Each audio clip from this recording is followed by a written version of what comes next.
take one more example where we are going to have the operation to be done on a cricketer. Now here, I'll take you to the real life situation. Suppose if I have to collect the details of, say, cricketers across the globe. Let's assume that there are different players, and let me take. I would like to collect the details of all those players who are batsmen, the top order batsmen of every country, and I'm supposed to store some details. Like, for example, it says that I wish to now read the details of N cricketers. What are the details of the cricketers? I'm supposed to read player name, country name, the number of matches played, runs scored, and then batting average. So I'm supposed to store 1, 2, 3, 4, 5. I'm supposed to store 5 details for one cricketer. And I'm supposed to do such operations for N cricketers.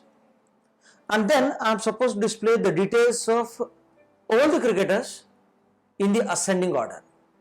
It means that I'm supposed to now first display the details who have got less batting average in the increasing order, and the last record which I'm supposed to display will have the highest batting average. That will be easy for us to identify who is the worst batsman and who is a good batsman, right? Okay, now if I try this program using the arrays, then probably it will be very lengthy, very complex. But if I use the concepts of structures, it will be much more easy. How? Let's take up structures. So what I'll do is, I'll define a structure. So first step is to declare a structure. What the structure declaration will contain? Structure declaration will contain player name, that will be PN. Country name, let me take CN. Matches played, let me take MP. Runs scored as, say, R. And the batting average as, say, BA. Player name, country name, matches played, and runs scored and batting average. So now I'm just declaring a structure, but this declaration will not have any memory. So then what I need to do is, I have to create variables. But the variable creation has to be for N cricketers. Since we have discussed in arrays that arrays are the best example of static memory location, I'll fix some limit. I'll say that I'm going to create 50 structure variables. Each variable will have PN, CN, MP, RS. So PN, CN, MP, R, and then BA. So this is PN, this is CN, this is MP, this is R, and this is batting average. Now, for your reference, let me place some values.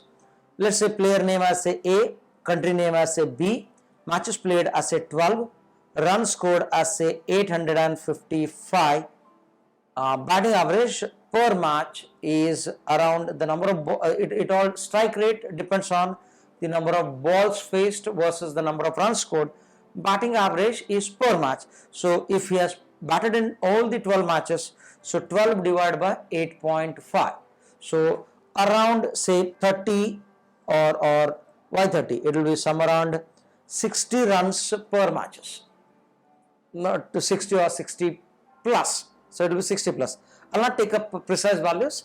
I'll approximate that. Suppose if the second player name is, say, X, his country name is, say, Y, he has played 10 matches and he has scored, say, 1200, and his batting average comes to some around 120.00.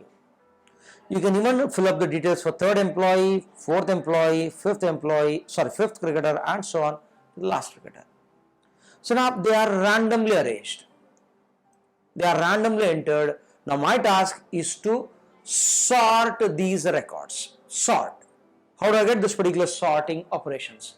So sorting operations is done by taking one structure member individually, comparing this structure with all other structure members. So I have to compare this first with second, first with third, first with fourth, first with fifth, first with sixth, and so on till the first with the last. So in this process, what I need to do is, I have to compare the batting average of the first cricketer with the second cricketer.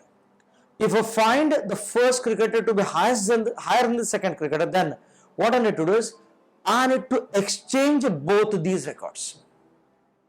When I say exchange both of these records, I'm supposed to exchange the batting average, the runs scored, the matches played, the country name and the player name. Then only we'll say that the second record is shifted to the first record place. Similarly, compare the first with the third one. If you find that the first cricketer's batting average is more than the third batting average, then again do a swap operation. When you do it for 50 times, if the number of cricketers are 50, at the end of the first cycle, what I'll do is, I'll get the first cricketer on the list with the least batting average. Once I get the first one, then I'll start the second operation. In the second operation, the second cycle, I'll compare the second cricketer with all other cricketers. Batting average, the second cricketer with the third, second with the fourth, second with the fifth, second with sixth, and so on, till second with the last value. So I'm going to compare these batting averages.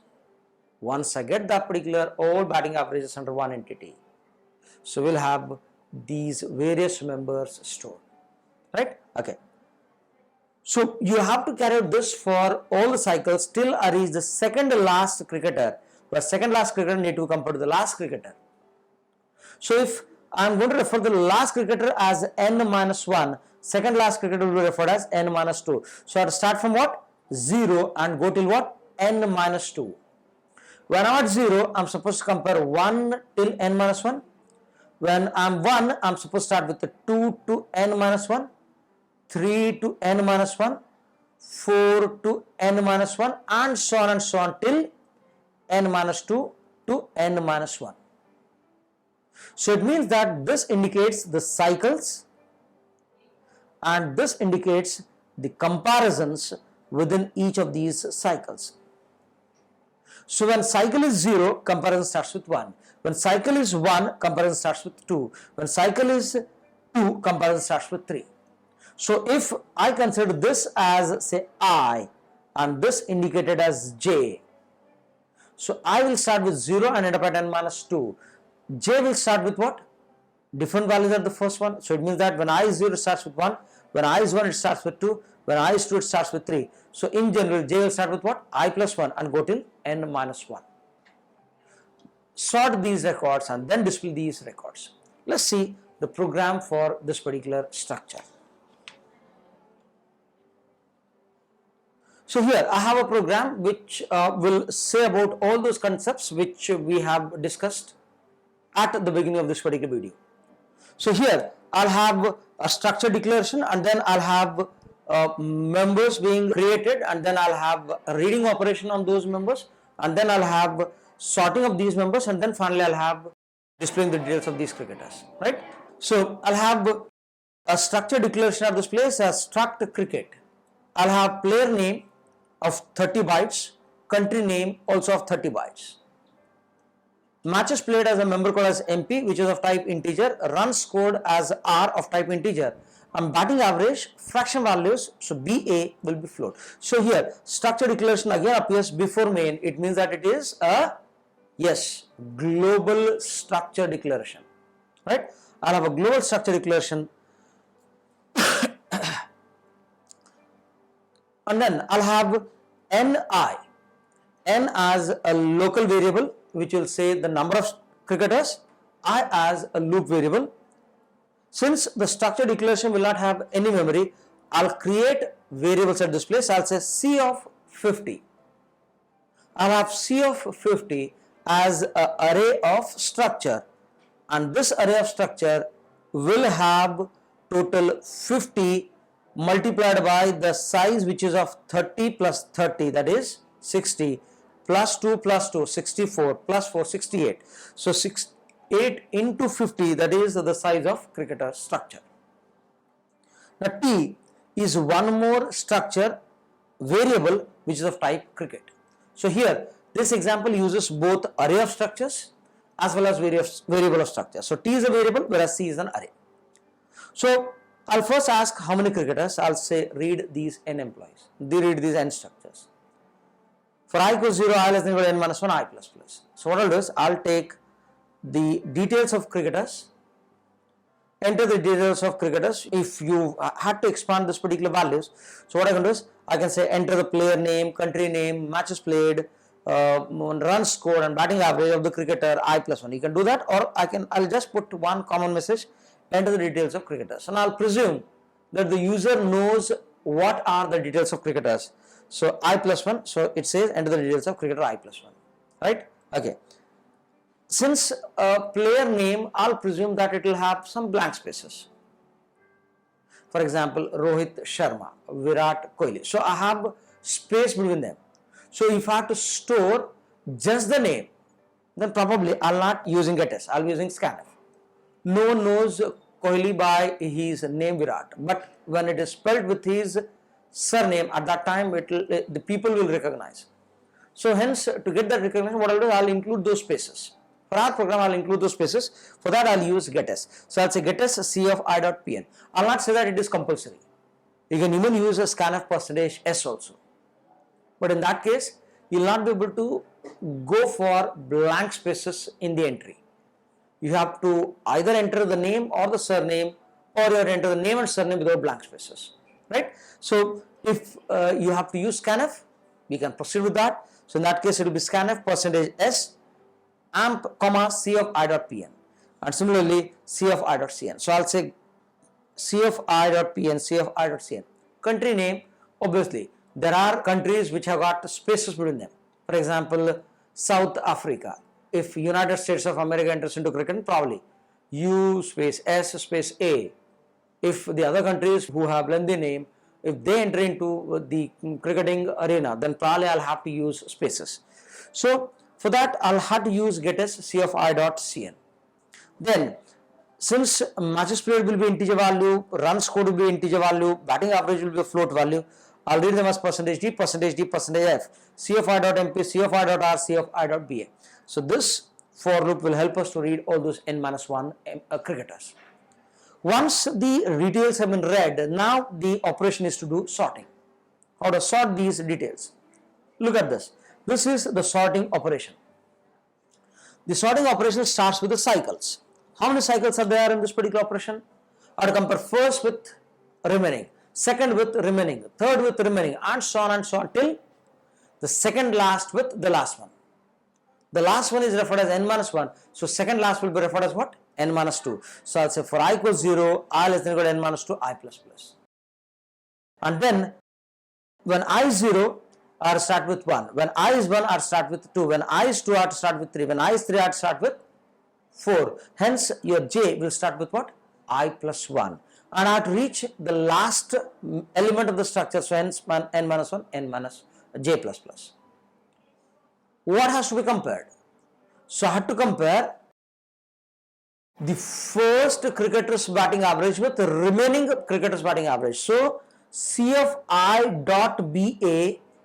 indicates the comparing structure. With whom it has to be compared? It has to be compared with cf_j.ba, because inside j is going to change, I is going to be constant. So I0, cf_0.ba, it compares with all these values. So I'll say t equals cf_i, cf_i equals cf_j, cf_j equals t. What this operation does? This will swap the entire structure cf_i with entire structure cf_j. Since cf_i is a structure, your receiving end has to be again a structure. Hence, your t has been defined as structure at this place.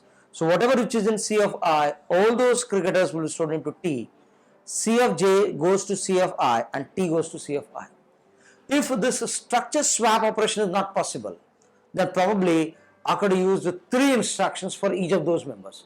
So player name will have 3, country name will have 3, batting average will have 3, matches played will have 3, the run scored will have 3.